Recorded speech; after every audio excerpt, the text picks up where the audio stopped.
जब तक भारत के हर भारतीय की इंडिविजुअल इनकम ग्रो नहीं करेगी, तब तक क्या फायदा फोर्थ लार्जेस्ट इकोनॉमी बनने का? ये क्वेश्चन उठाया गया था, तो इसका जरा आंसर समझ लेते हैं। सबसे पहले पर कैपिटा इनकम, उसके बाद स्टेट इनइक्वालिटी, तीसरा प्रोग्रेस ओवर पॉलिटिक्स और चौथा education and the new education policy. हमें यह समझना पड़ेगा पर कैपिटा इनकम मतलब पूरी इनकम का डिवाइड बाय पॉपुलेशन, जिसमें हम पहुंचेंगे पर कैपिटा पर इंडिविजुअल इनकम तक।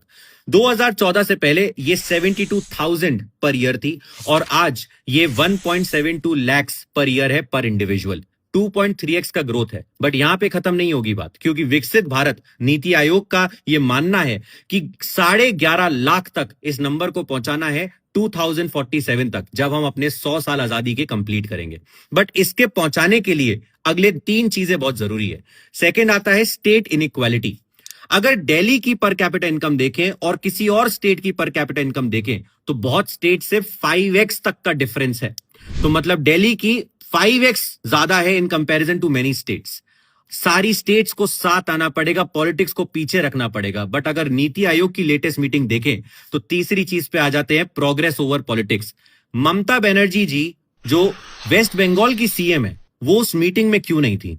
उनके साथ और भी बहुत सारे ऑपोजिशन के लीडर्स जो इंडिविजुअल स्टेट्स के सीएम है, वो उस मीटिंग में क्यों नहीं थे? क्या हम पॉलिटिक्स को प्रोग्रेस के ऊपर रख सकते हैं? क्योंकि जब पर कैपिटा इनकम डिसाइड होगी और नंबर निकल के आएगा, तो पूरी पॉपुलेशन से डिवाइड करा जाएगा, कुछ स्टेट्स को अलग नहीं रखा जा सकता।